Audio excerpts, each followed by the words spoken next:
Selamat sore kepada semua sahabatku, sahabat Lopem Gasia Channel dimanapun berada. Sore ini sambil bersantai di kantor, saya mencoba atau tertarik untuk mencermati adanya dugaan-dugaan penistaan agama yang dilakukan oleh tokoh yang saat ini dalam proses hukum yang dilakukan oleh penyidik. Saya tertarik mencermati ini sahabat-sahabat dimanapun berada, karena ingin melihat hal tersebut. Bukan tujuan untuk memperkeruh masalah, tetapi agar menjadi pelajaran hukum bagi saya, saudara-saudara, sahabat-sahabat dimanapun berada. Kita perlu menghindari diri dari hal-hal yang emosional, hal-hal yang terbakar emosinya karena melihat konten-konten tersebut. Padahal kita harus hati-hati, karena bisa saja karena ketidaktahuan kita terbawa emosi atau terbawa pengaruh dari konten-konten tersebut sehingga kita pun bisa terjerat pidana. Oleh karena itu, kepada semua sahabat-sahabat dimanapun berada, saya akan mencoba mencermati konten-konten itu, yaitu konten YouTube yang saat ini menjadi ramai dicermati oleh para pihak.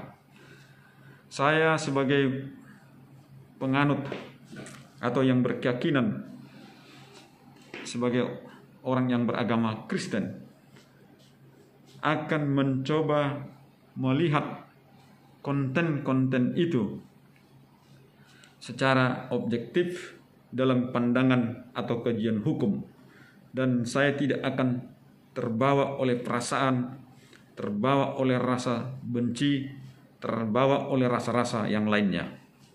Saya hanya mencoba memaparkan apa yang saya pahami menurut hukum, agar kita dapat menarik pelajaran dari peristiwa ini, sehingga kita pun bisa menghindarkan diri untuk tidak terbawa dalam situasi emosional yang bisa membuat kita terjerembab terhadap persoalan hukum di kemudian hari.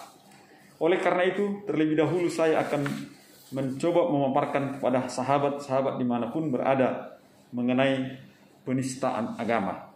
Saya akan mencoba melihat kata penistaan agama ini dari Kamus Bahasa Indonesia yang dibuat oleh Wikipedia. Dalam Google dikatakan bahwa bahwa penistaan agama adalah tindakan atau perbuatan penghinaan, penghujatan atau ketidaksopanan terhadap tokoh-tokoh suci, artefak agama, adat istiadat, dan keyakinan suatu agama dengan didasarkan pendapat pribadi atau di luar kompetensinya.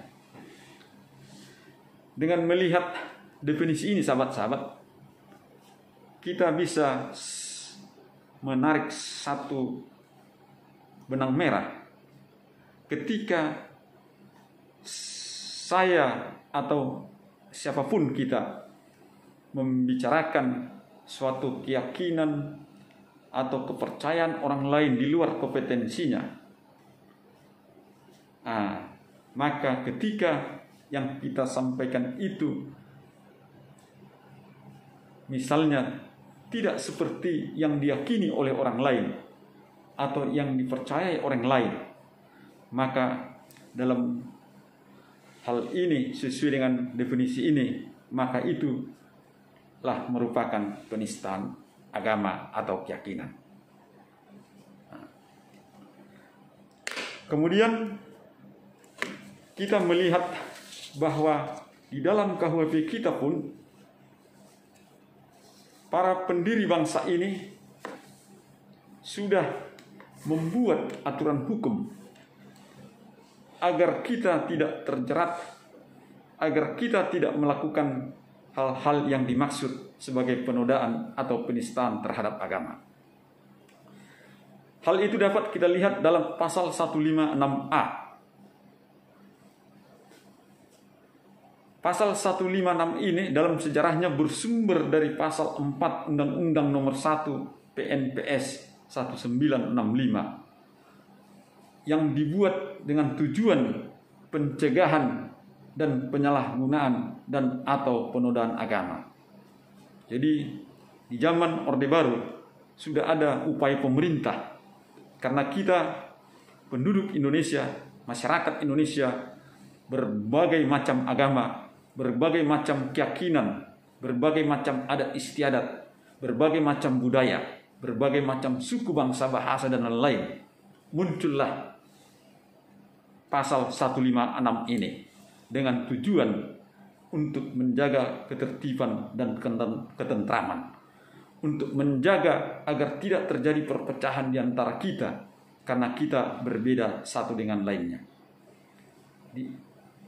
Dibuatlah pasal 156A ini. Namun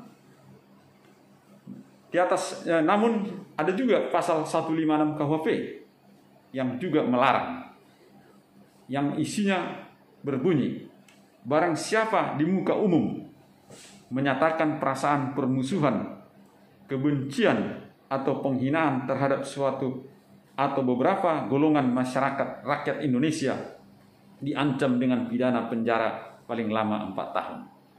Pasal 156A juga sudah melarangnya. Kemudian dipertegas lagi atau dikuatkan lagi dalam pasal 156A KUHP yang mengatur dipidana dengan pidana penjara selama-lamanya 5 tahun barang siapa dengan sengaja di muka umum mengeluarkan perasaan atau melakukan perbuatan yang bersifat permusuhan, penyalahgunaan atau penodaan terhadap suatu agama yang dianut di Indonesia. Inilah, saudara-saudara, kita dilarang tadi, ada larangan bagi kita untuk melakukan perbuatan yang bersifat permusuhan atau penyalahgunaan atau penodaan terhadap suatu agama yang dianut di Indonesia. Sebagaimana saya katakan tadi, tujuan dari pembuatan norma ini adalah agar kita yang berbeda-beda ini tidak menimbulkan permusuhan, tidak menimbulkan atau membuat suatu hal-hal yang bisa menimbulkan kebencian terhadap orang lain. Itulah sebab lahirnya pasal 156A KUHP dan pasal 156A KUHP ini. Kemudian Bapak, Ibu, Saudara, sahabat-sahabat Lopom Gracia Channel dimanapun berada, dalam Undang-Undang ITE juga hal ini diatur atau dipertegas lagi. Karena saat ini dengan kemajuan informasi teknologi, bahwa banyak konten-konten baik melalui sosial media, Facebook, YouTube, atau sosial media lainnya, banyak konten-konten yang bisa dianggap melanggar pasal 156 KUHP dan pasal 156A KUHP di atas, yang menggunakan media-media elektronik tadi. Apalagi saat ini Bapak, Ibu, Saudara-saudara sekalian, banyak para YouTuber yang menjadikan YouTube ini tadi menjadi media yang berisi konten-konten tersebut di atas. Nah, oleh karena itu Bapak, Ibu, Saudara-saudara sekalian, kita melihat di dalam Undang-Undang Nomor 11 Tahun 2008, junto Undang-Undang Nomor 19 Tahun 2016 tentang informasi teknologi elektronik. Dalam bab 7 ada perbuatan-perbuatan yang dilarang, khususnya mengenai konten-konten tadi yang berisi penistaan-penistaan tadi, diatur dalam pasal 29 ayat 2, yang mana unsur-unsurnya bahwa setiap orang dengan tanpa sengaja dan atau tanpa hak. Itu kemudian menyebarkan informasi yang ditujukan menimbulkan rasa kebencian atau permusuhan individu atau kelompok masyarakat tertentu berdasarkan atas suku, agama, ras, dan antar golongan. Nah, ini yang dilarang tadi dan harus memenuhi unsur-unsur ini.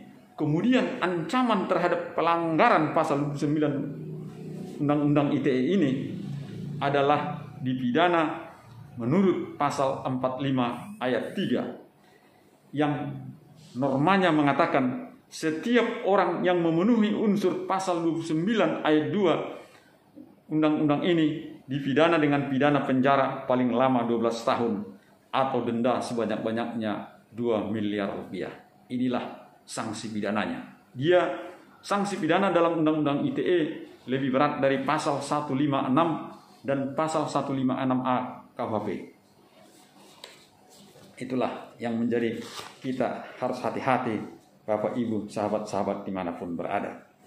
Tentu kalau kita melihat YouTube tersebut, Bapak Ibu, saudara-saudara sekalian,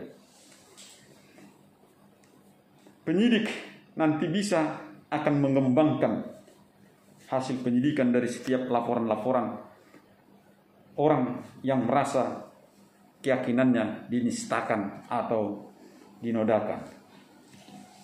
Penyidik akan menggunakan penyidik akan menggunakan pasal 55 KUHP dan pasal 56 KUHP. Dalam pasal 55 KUHP nanti penyidik bisa melihat dalam konten penistaan agama itu, bisa mengembangkan lebih luas untuk melihat pihak-pihak yang terlibat dalam konten tersebut, seperti memberi atau menjanjikan sesuatu dengan memberi dengan kekuasaan atau martabat atau ancaman dengan kekerasan, atau memberi kesempatan sarana atau keterangan atau sengaja menganjurkan orang lain supaya melakukan perbuatan-perbuatan itu. Yang dalam hal ini kita bisa saja melihat bahwa YouTube itu dibuat apakah ada peran orang lain, misalnya memberikan kesempatan, sarana, menjanjikan kepada orang yang diduga melakukan penistaan itu, menjanjikan sesuatu. Kemudian ketika konten-konten itu disebarkan ke publik, tentu ada tujuannya untuk mendapatkan subscribe, like, dan komen. Karena ketika konten itu mendapatkan banyak subscribe, maka dia akan mendapatkan keuntungan ekonomis. Kemudian dalam pasal 56 KUHP, penyidik bisa melihat nanti apakah ada pihak-pihak lain yang memberikan bantuan terhadap konten itu. Jika konten itu dianggap suatu delik pidana, apakah ada orang lain yang memberi bantuan terhadap konten dugaan penistaan itu dilakukan. Kemudian penyidik nanti akan dapat melihat apakah ada pihak-pihak lain yang memberikan kesempatan untuk melakukan perbuatan konten-konten yang dilarang tersebut. Inilah yang menjadi kehati-hatian kita, sahabat-sahabat dimanapun berada, atau teman-teman yang ingin mengerti secara hukum, bahwa bisa saja yang dianggap merupakan penistaan agama itu aktornya, tetapi bisa dikembangkan apakah ada orang lain yang terlibat dalam memberi bantuan terhadap isi konten-konten tersebut, kemudian yang memberikan kesempatan untuk melakukan konten-konten yang dianggap menista agama itu. Bagi sahabat-sahabat saya dimanapun berada, ada yang menganggap, misalnya dari sudut kita yang beragama Kristen, bahwa konten-konten yang dianggap menista agama orang lain itu oleh kelompok kita dianggap bukan menista. Menurut saya sahabat-sahabat dimanapun berada, sebagaimana tadi yang sudah sampaikan, ketika kita di luar kompetensi kita membicarakan keyakinan dan kepercayaan orang lain di luar keyakinan kita, maka kita dianggap tidak berkompetensi. Kedua, kemudian ada pula di antara kita yang mengatakan bahwa konten-konten seperti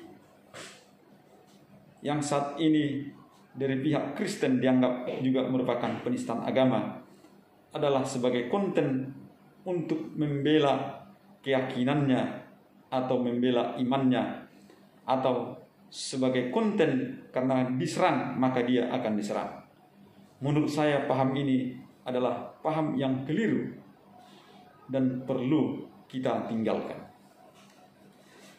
Karena menurut saya, sahabat-sahabat dimanapun berada, ketika kita tadi sudah mempelajari apa yang saya paparkan secara hukum di atas, maka ketika kita menganggap bahwa ada pihak yang orang lain yang menyerang apa yang menjadi keyakinan kita, saya berharap kepada para apologet Kristen untuk tidak menyerang iman orang lain dengan cara kasar dan dengan cara yang dianggap bisa menyakitkan sahabat-sahabat kita.